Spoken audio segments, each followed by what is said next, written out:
Capítulo 9. Manipulação e controle. A definição para a palavra manipulação no dicionário Webster é manobrar ou influenciar de forma astuta ou errônea, controlar ou conduzir de forma hábil para um proveito pessoal. Controlar alguém é pecado. Esse é um tipo de feitiçaria. Não estou dizendo que, se você controla alguém, é um feiticeiro ou está possesso, porque o controle é um princípio da feitiçaria. Satanás opera por meio da manipulação e do controle. Deus quer orientá-lo e guiá-lo.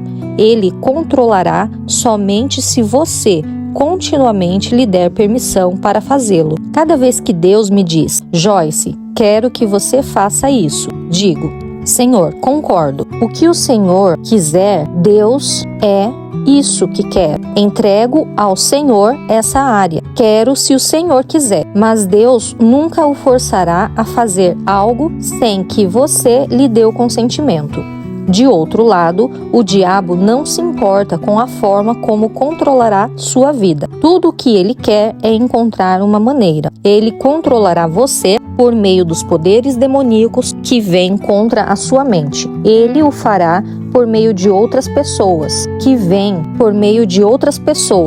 talvez mesmo daqueles que o amam e nem mesmo percebem que estão sendo usados. Mas por que você não lhe resiste? Simplesmente continua a controlá-lo. A pessoa que exerce controle simplesmente pensa que, como não há resistência da sua parte, você deseja que as coisas continuem assim. Se você deixar um relacionamento assim seguir por muito tempo, a pessoa que exerce controle se acostumará a fazê-lo, porque o relacionamento foi construído dessa forma. Quando você decide sair disso, haverá guerra. Você estabeleceu algo do qual o controlador não quer abrir mão, por isso terá que permanecer firme. Se você esteve sob a escravidão do controle de alguém por longo tempo e agora quer ganhar sua liberdade, é melhor estar pronto para resistir, porque o diabo terá uma crise. Observe a definição de controle. Significa dirigir, influenciar, restringir, regular, refrear, exercer autoridade ou tentar impedir. Talvez significa fiscalizar com duplo registro. Quando leio isso, percebo algo surpreendente. Checar com duplo registro significa que haverá dois controles paralelos. Por exemplo, estou indo às compras com uma amiga e lhe digo: bem, vou comprar alguma coisa hoje e quero controlar o meu dinheiro. Assim, vou anotar tudo o que gastar e quero que você faça uma lista paralela. Então, compararemos os nossos registros no final das compras, para que nos certifiquemos de que fiz uma anotação correta dos meus gastos. Minha amiga estaria mantendo um registro paralelo. Se eu conferisse no final das compras para verificar se ela também registrara certo valor e ela não o tivesse feito, ou se ela tivesse anotado algo que não anotei, eu saberia que algo estava errado. Uma das minhas filhas frequentemente viaja com Dave e comigo quando ministramos. Por isso, ela está comigo várias vezes quando faço compras. Pelo fato de vestir o mesmo tamanho de roupas que eu, ela ganha muitas das minhas roupas. Assim, ela tem uma opinião muito firme sobre aquilo que compro. Algumas vezes, quando estamos fazendo compras e tento comprar algo e peço a opinião dela, ela diz: oh não, você não vai comprar isso, mãe. Anteriormente, eu colocaria o cabide de volta na prateleira e procuraria outra coisa. Então, eu lhe mostraria a roupa seguinte e ela diria: oh não, não gosto disso.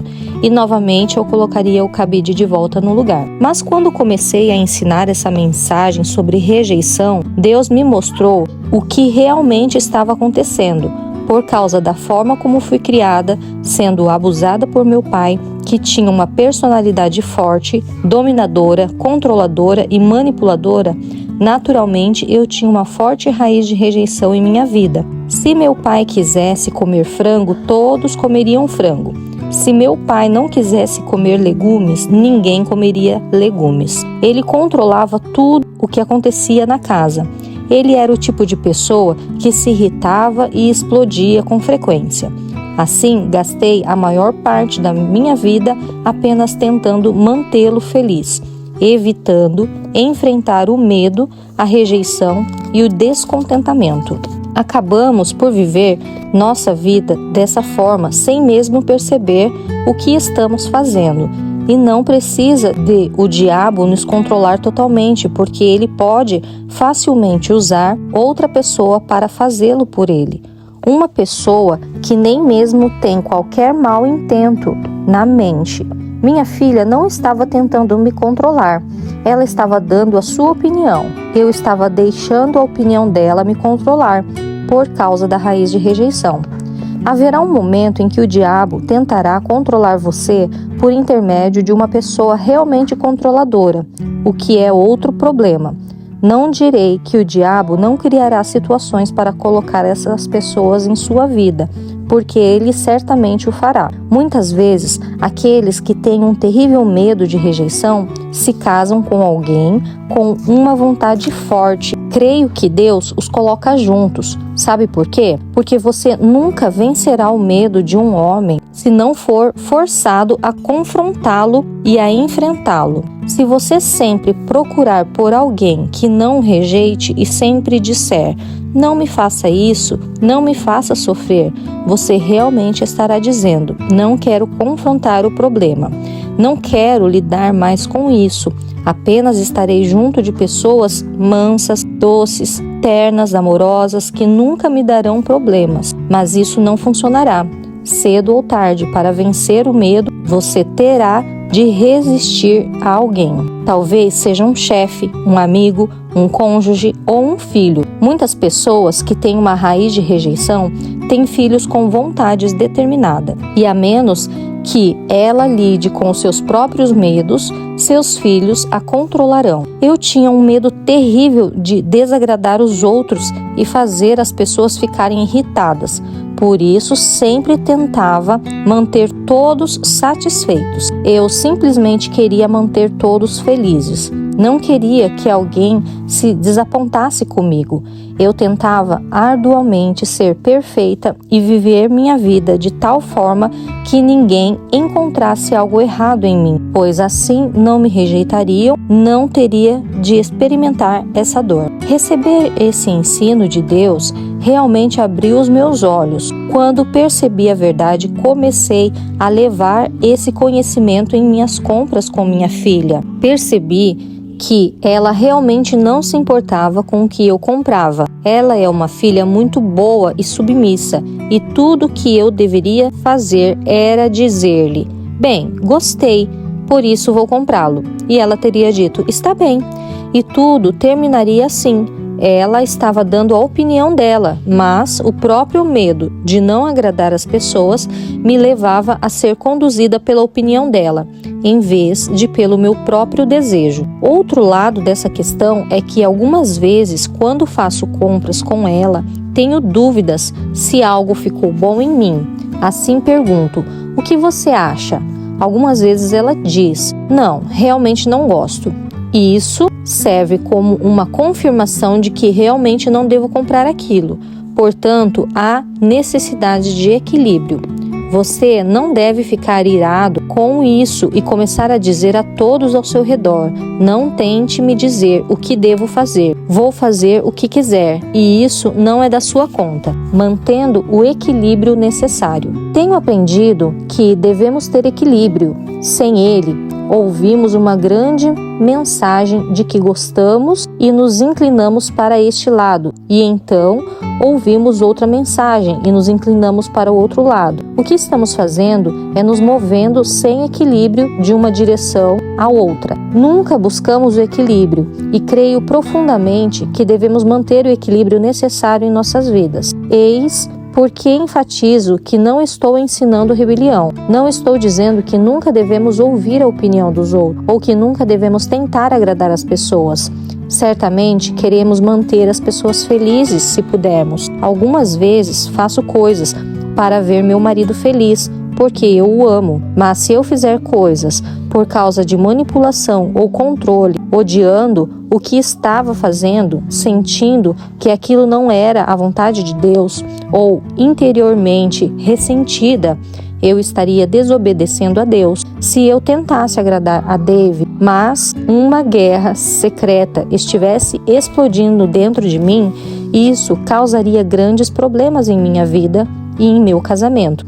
Por muito tempo em minha vida, permiti que outros mantivessem um registro paralelo para mim. Em outras palavras, eu começava a fazer algo e imediatamente procurava um olhar de aprovação. Estava secretamente dizendo: está bem para você? Não é errado esperar a aprovação de alguém ou obter um olhar de aprovação ocasionalmente, mas é errado quando você começa a desmoronar se não obtiver tal coisa. Desafio a começar a resistir a alguma das coisas às quais você tem se dobrado, porque dobrar-se o faz infeliz, a menos que seja dobrar-se diante de Deus. Romanos 8:2 diz: pois a lei do Espírito da vida, que está em Cristo Jesus, a lei do nosso novo ser, me libertou da lei do pecado e da morte. Estive meditando sobre este versículo por muitos anos antes de compreendê-lo. Você sabe o que diz em Romanos 8:2? Se eu deixar sua opinião tornar-se lei para mim, então estarei vivendo debaixo da lei do pecado e da morte. Isso é pecado para mim, porque não estou seguindo o Espírito. Pecado produz morte em mim. Não estou dizendo que vou cair prostrada e morrer, mas sofrerei as coisas relacionadas com morte, e isso matará a minha alegria. O ladrão vem somente para roubar e matar e destruir, mas Jesus disse: eu vim para que vocês tenham e desfrutem da vida. João 10:10. A lei de Espírito da vida em Cristo, a lei de Espírito da vida em Cristo, Jesus me libertou. A lei do pecado e da morte. Agora sou livre para seguir a direção do Espírito Santo, ajudando alguém com raiz de rejeição. Se você é casado ou conhece alguém, tem um filho ou trabalha com alguém que tem raiz de rejeição, como poderá ajudá-lo a encontrar a liberdade? Quando você ama a Deus, quer ajudar os outros a sair da escravidão, da raiz da rejeição. O que você pode fazer? Certamente, você não pode gastar toda a sua vida apenas andando nas pontas dos pés para não machucá-los, porque isso o colocaria em escravidão. Mas você pode exortá-los, edificá-los e encorajá-los. Quando eles fizerem algo bom, não ignore isso, elogie-os, porque eles precisam de bastante encorajamento. Se fazem algo quase totalmente certo, com alguns pequenos erros, não destaque o que fizeram de errado e nem ignore o que fizeram corretamente. À medida que você continua a encorajá-los, descobrirá que após um tempo eles não precisarão disso tão frequentemente. Se você tem autoridade sobre essa pessoa, tem de corrigi-la, use Gálatas 6:1 como orientação. Irmãos, se alguém é surpreendido numa conduta incorreta ou pecado de alguém, de algum tipo, vocês que são espirituais, que são responsivos e controlados pelo Espírito, devem corrigi-lo, restaurá-lo, reintegrá-lo, sem qualquer senso de superioridade e com toda mansidão, permanecendo atentos a si mesmos, para que vocês também não sejam tentados. Não corrija com ar de superioridade, faça-o com gentileza e humildade, porque Deus tem me dado uma personalidade forte, me expresso de maneira bastante direta, mas tenho aprendido a ser dócil, gentil e amável com as pessoas que se assustam com o meu tipo de personalidade, porque estou numa posição de autoridade na maior parte do tempo. Algumas vezes tenho de corrigir as pessoas. Quando faço, geralmente lhes conto sobre algo que fiz de errado e como pude superar isso. Todos nós fazemos coisas erradas e essa pessoa a quem dirijo precisa saber que não é um caso isolado. Eu lhe digo: você é grande, você é uma pessoa maravilhosa. Não quero que isso a machuque e a faça pensar que você não é boa. Veja, não podemos deixar de corrigir as pessoas simplesmente porque elas têm uma raiz de rejeição, mas podemos abordá-las com amor e atentarmos para nunca nos aproveitarmos delas por causa de suas fraquezas. Manter o equilíbrio é muito importante e Deus tem todas as respostas. Outra coisa que você pode fazer para essas pessoas com raiz de rejeição é ajudá-las a tomar suas próprias decisões e respeitar as opiniões delas, mesmo que não sejam como as suas. Você pode ajudá-las a ouvir a Deus. A pessoa com esse tipo de problema tende a vir a você cada vez que estiver por perto e perguntar: o que você acha que devo fazer? Diga-lhe: bem, penso que você deve ouvir a Deus e creio que você pode ouvi-lo. Se ela perguntar novamente o que você pensa que deveria fazer, então diga: bem, você me dirá o que pensa que Deus está dizendo e então lhe direi o que penso. Se ela disser: bem, eu penso que Deus está dizendo isso e isso e isso, na maior parte das vezes, esse será o caminho certo para elas. Não pode ser exatamente o que você faria, mas pode encorajá-las a dizer: bem, provavelmente eu não faria dessa forma, mas penso que é bom para você. Você é uma pessoa que pode ouvir a Deus e ser dirigida por Ele. Veja, há muitas formas de ajudar as pessoas que têm uma raiz de rejeição. Deus o guiará pelo Espírito Santo se seu desejo é ajudar. Resistindo à tentação de ser um controlador. Não poderia terminar este livro sem dizer algumas coisas para aqueles que podem estar tentando controlar alguém, porque as pessoas tentam controlar as outras. Medo de ser ferido é uma razão. Fui ferida tantas vezes em minha vida que imaginava que se tivesse no controle de tudo o que acontecesse, ninguém poderia me machucar. Realmente operei em ambos os lados desse problema. Por causa do medo da rejeição, frequentemente permitia que outros me controlassem, e por causa do medo de ser ferida, eu tentava controlá-los. Vivia atrapalhada e confusa. E somente a graça e a misericórdia de Deus e o poder e a instrução da sua palavra puderam me libertar. É fácil desejar ser livre, de permitir que outros nos controlem, mas é um pouco mais difícil desistir de controlar outras pessoas, se você caiu nessa armadilha. Pessoas que são controladoras e manipuladoras são problemáticas e inseguras. Elas podem parecer ser fortes, mas realmente vivem com um grande temor. Pessoas que são realmente fortes são capazes de deixar os outros serem livres. Creio que muitos controladores são tão inseguros sobre si mesmos e suas decisões que se sentem melhores quando conseguem que todos façam a mesma coisa que eles fazem. Além de o medo e da insegurança serem a raiz do controle, também devemos saber que o diabo busca trabalhar por meio de pessoas com personalidade forte. Pode não haver nada errado com essas pessoas, exceto que elas nasceram para liderar e ter personalidade forte. Elas são dotadas para manter as coisas funcionando na direção certa, motivar e levar as pessoas a prosseguir. E isso é ótimo, exceto que Satanás se deleita em nos enganar e tomar as maiores habilidades que Deus nos dá para tentar usá-las contra nós e contra outras pessoas. Ele tenta nos tirar do equilíbrio. Não somente tive problemas por ser abusada, mas também por ter uma personalidade muito forte. Deus me ungiu para a liderança. Contudo, tive de aprender a diferença entre liderança, controle e manipulação.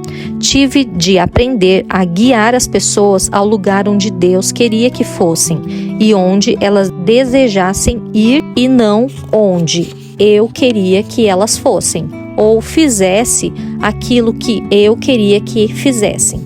A maior parte dos meus problemas vinha do medo e da insegurança em minha vida por causa do abuso e da rejeição, mas parte disso também vinha da minha própria personalidade. Controlar pessoas e tudo mais pode apenas ser um hábito ruim que precisa ser confrontado e quebrado. Seja qual for o caso, esse hábito precisa ser tratado.